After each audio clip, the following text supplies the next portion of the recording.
See, and Kufra already first. Uy, tanggal agad yung mga tanks. That's gonna be a pretty big deal here for BLUFIRE. And as expected, NXP Solid nga dito, ang ginagawa nila, tinanggal na nila yung Reynos dito. This is really just going to be the meta bans for their side. Pero for BLUFIRE dito, they're adjusting. They take out Yawi's hero, Kufra, tapos tinanggal nila yung Selena ni Chester. That's right. So, there's a bit of a thing here na medyo pinapatay nila yung tempo ng NXP Solid dito sa pagkuha netong pagban netong mga heroes na to. Kasi, tatandaan natin, meron pa ring lucky factor kasi ang Selena eh. Sometimes, pabato ka ng pana if it's in the right timing, right place, in the right time, may tatamaan kang isang malaking target, then that's going to be a kill for you. Yep. Most of the time, actually, you would know that. I think it's very important to know that aside from Selena, Pharsa din is one of the most highly contested supports here in this meta. Because I think it's so big that, especially if you're fighting against Chester, I think dapat iban mo yun. Pero I think bibigay yata ng BLUFIRE yung pick na yun kung sakali. Especially if NXP doesn't ban it out. Unless may tinatago bang Pharsa plays ang BLUFIRE na hindi pa natin nakita. Although, the times they picked Pharsa before, I don't think it was as successful. I think that's gonna be something that they don't want to pick out right away. And Chu, I think magkakaroon tayo ng konting agawan in terms of the carries as well with a shared hero pool of Chu and H2O. That's gonna be, ano may mabibilang natin dito, yung Lancelot, yung Yisan Shin, and I think yung Claude lang talaga yung nag-iisang hindi nila kailangan yan eh. Hindi nila, ang tawag doon, hindi sila magkakaroon ng agawan eh. BLUFIRE right now, Pharsa nga oh, yeah. ano ang kukunin nila? They could go for a Thumbs. Khalid is there. Na alam natin, Secret naglalaro din ng Khalid to. Yeah. So they can just pick that up. Pero for NXP Solid, you're giving out a Thumbs. You're giving out a Yuzhong. To be honest, BLUFIRE dito can go for a Yuzhong. Yuzhong, oo nga no, hindi napansin si Yuzhong dito. So pwede nila kunin to. Okay. For the NXP Solid, Yeah. I'm actually thinking of a Khalid and a Thumbs. I think naglalaro sila doon just because there's a big emphasis on getting a good side lane. Kumbaga yung side lane mo kapag ka napatatag mo yan at hindi ganon kadali, sabihin natin tibagin or pauwiin, hindi nila makokontrol kasi yung mga turret sa side lane. So, right now, it's going to be the Yuzhong, the Thumbs, and the Khalid. Yep, predicted yung mga picks na to, no? Ito yung mga well, picks na pinagsasabi. Well, it's there. That goes to show, diba? Ito yung meta picks. And they really are sticking to what is going to be meta. And that's not a bad thing. I think that's not a bad thing, especially considering BLUFIRE right now.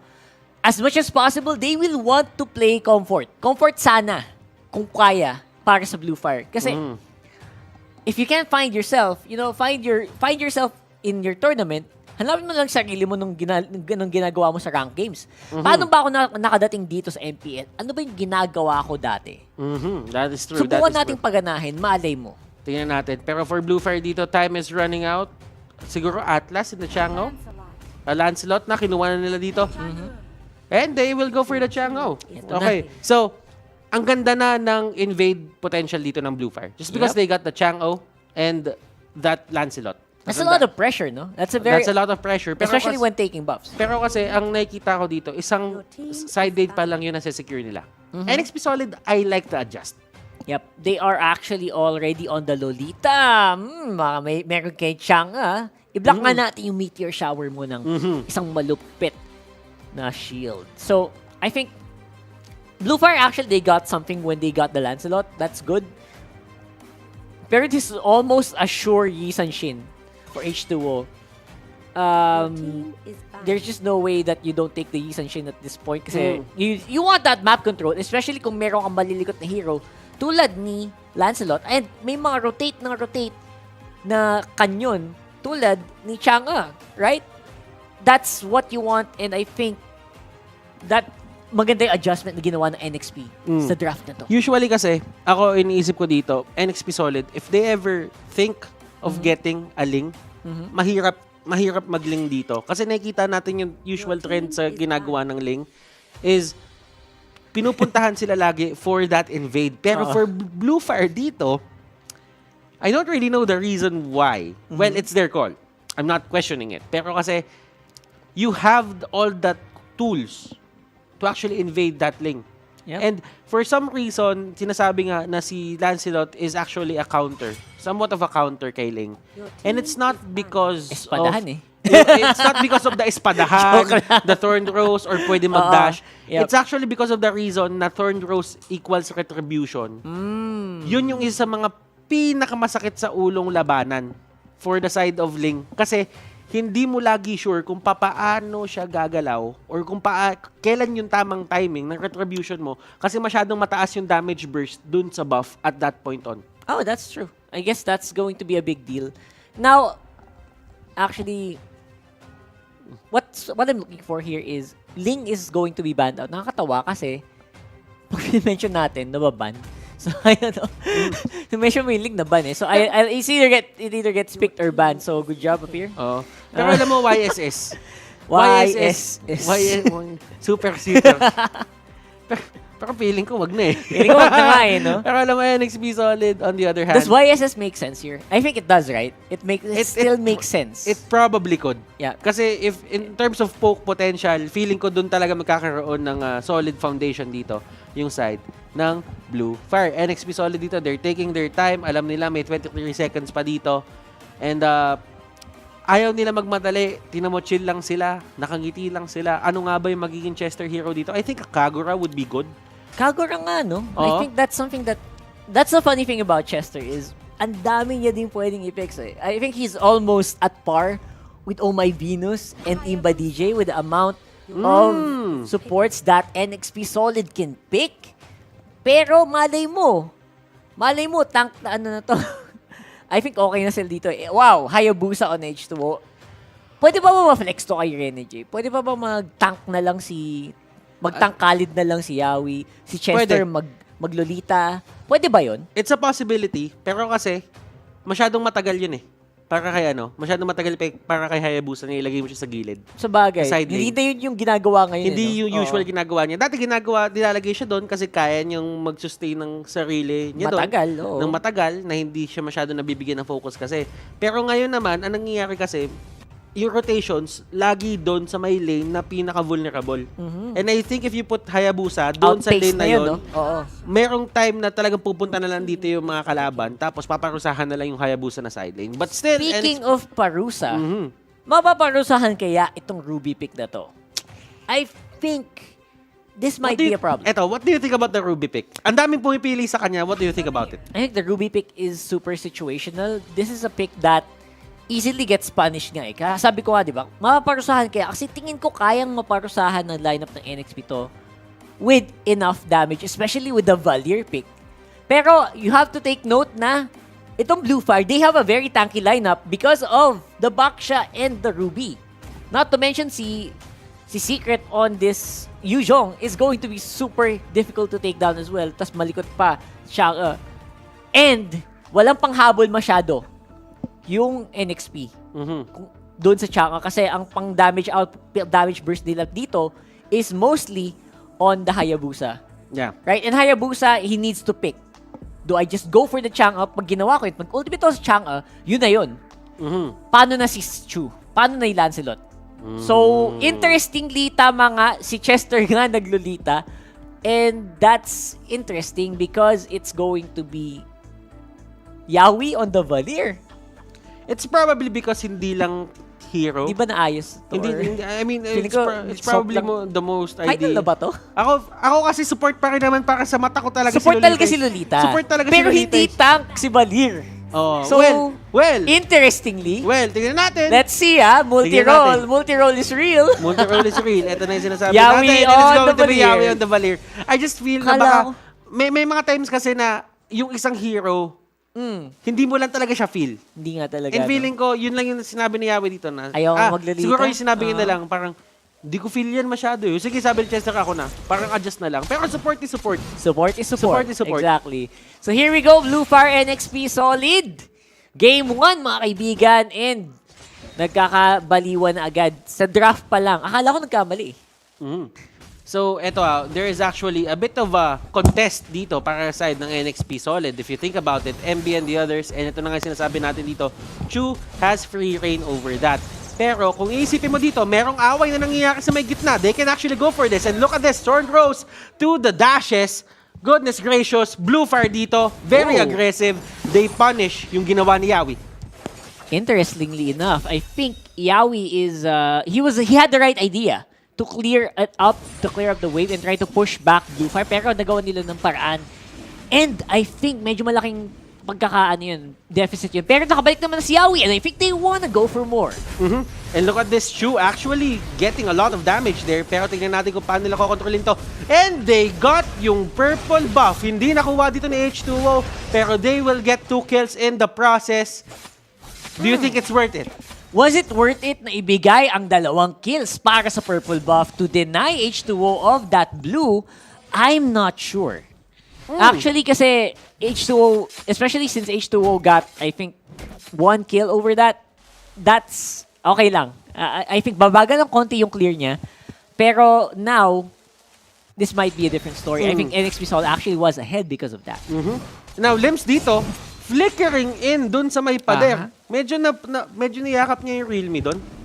Yep. Pakiramdam ko medyo nayakap niya yung Realme dun. Pero it's fine. Hindi naman siya tutumba dun. And the rotation coming out from BLUFIRE. Eh medyo, sabihin na lang natin, they're actually controlling the pacing of the game. Yep. Ngayon, NXP Solid, what do they do? Ano yung plano nila dito? Kasi si Renny J, maganda yung lane niya dito sa babae. He's actually controlling this matchup against Secret. Pero ayun another punish na naman. Nako, napakalaking punish dun. Especially that, since that was Kripsu getting a kill.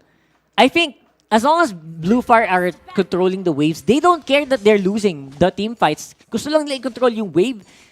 And bonus na lang siguro kung makapatay sila or hindi. And si Renny J dito, ang ganda ng pwesto niya. He's getting yung information na kailangan niya dito.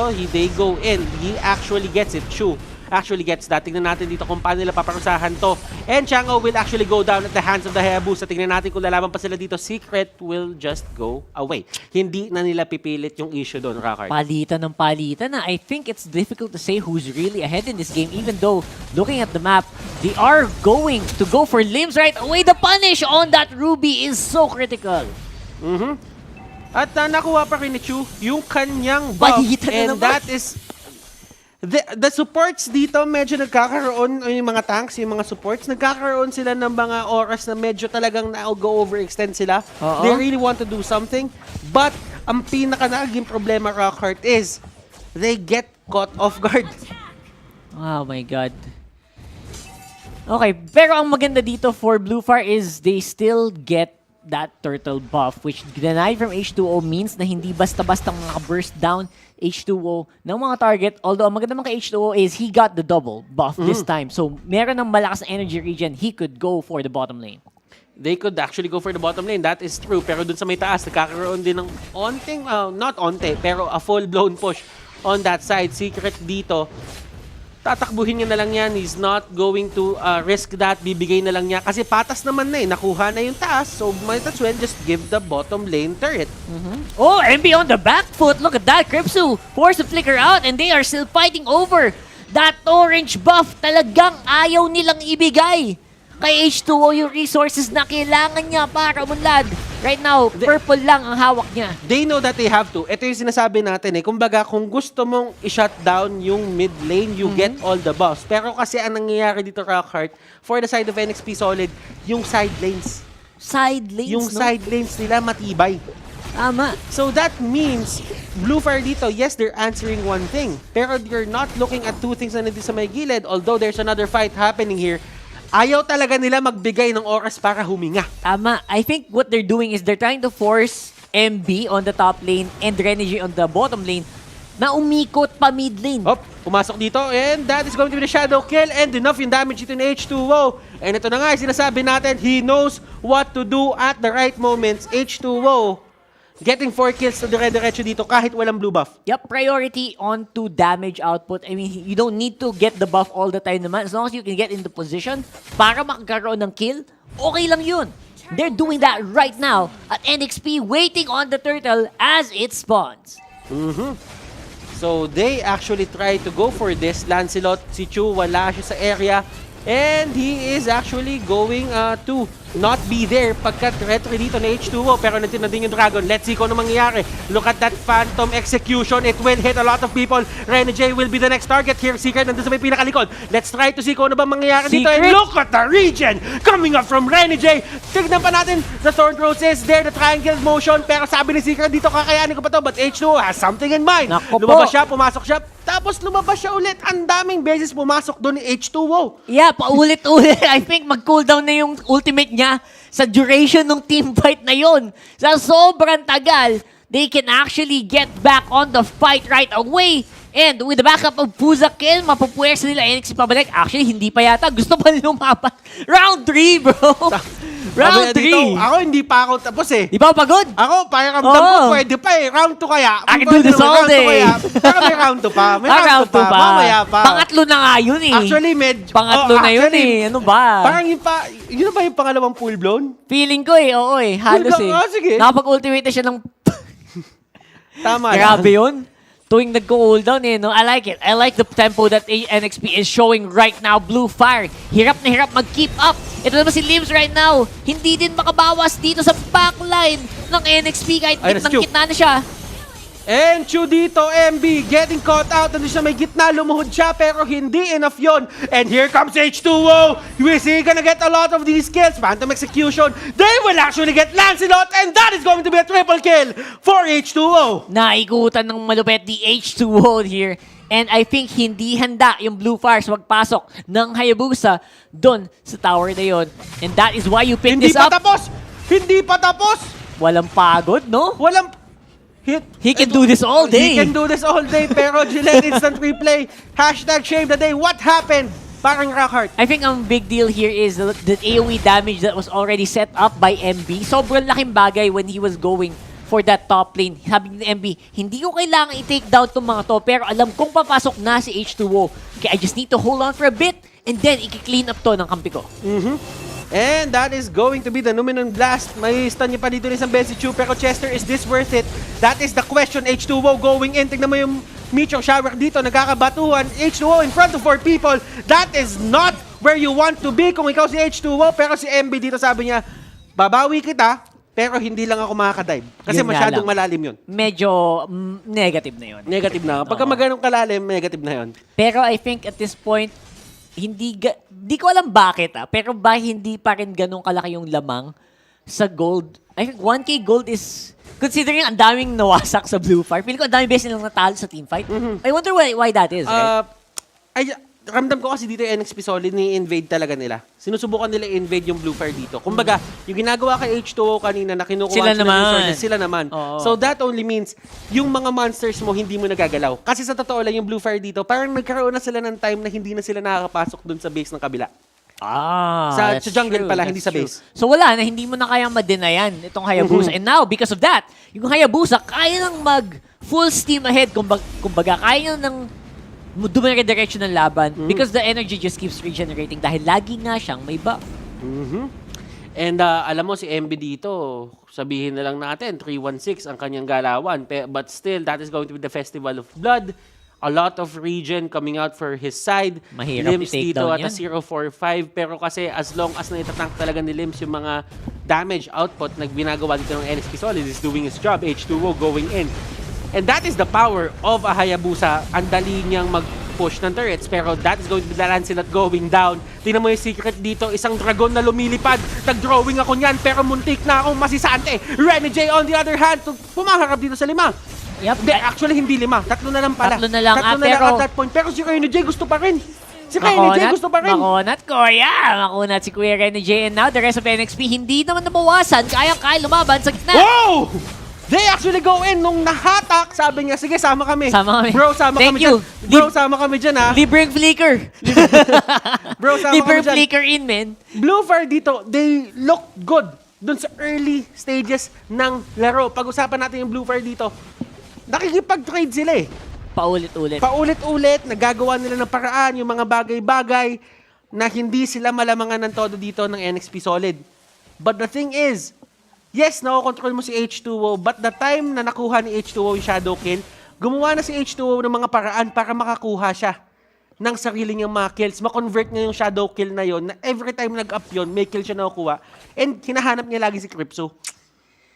And once Crypso goes down, actually malaking bawas din ng BLUFIRE ang nawawala. Eh, mapapansin mo, that's been happening, and Secret naman hindi din makapagtagal sa gitna ng labanan dahil kayang-kaya siya ng damage output ni Yawi and ni MB. So, right now, BLUFIRE, do you have what it takes? That is the question. Secret dito. Tingnan natin kung paano niya haharapan dito NXP Solid. Feeling ko, si Secret dito yung may napakalaking role. Kasi kailangan niya gamitin yung Dragon. Yung Dragon nahahawi sa lahat. Tama. Pero ang problema, yung Dragon, ang lambot ngayon. Pansin mo? Huwag mo sabihin sa akin. Hindi kasi yung bawas, hindi yan matangke. Usually yung pag dragon form, di ba? Hindi kayang tumagat ang kunat niyan. Pero kanina nanlambot dahil kay H2O and kay Yawi. Grabe talaga. Alam mo, na-shadow kill din siya ni H2O eh. Yes, yun nga yun. Yun yung isa mga problema. Kumbaga, nagagawa naman ni Secret yung trabaho niya. Nasa front, oo. But, right now, bakit nga ba nagkakaroon ng onting problema dito yung side ng BLUFIRE? I mean, hindi na lang onti pala to eh. Malaking problema to on their side and they actually get that pull on Chester. Pero they did not convert that into a kill. I think yung frontline nila hirap na hirap din sa damage output ni Yawi dito sa Valir. I think kanina parang kayang pumasok ni Chu pero pinupushback siya lagi nitong si Yawi. I think nakatutok lang si Yawi either kay Chu or kay Limbs or kay Secret. And they're just ignoring Fuzok and altogether. And look at H2O going for another shadow kill. Nominon Blast on 2. Dinominon Blast ka na. Binuhangin ka pa. Welcome to the beach. Welcome to the beach. Welcome to the beach, BLUFIRE. Nako And po. this might be it, ladies and gentlemen. Tignan natin dito kung paano yung defton ni Crypso. He doesn't have enough damage for that. MB dito, just clearing up the wave. Walang minions. Part 3. Yep, it's time, I think. And this time, meron ng backup from the top lane. NXP closes this out against BLUFIRE 1-0 on the first game for today.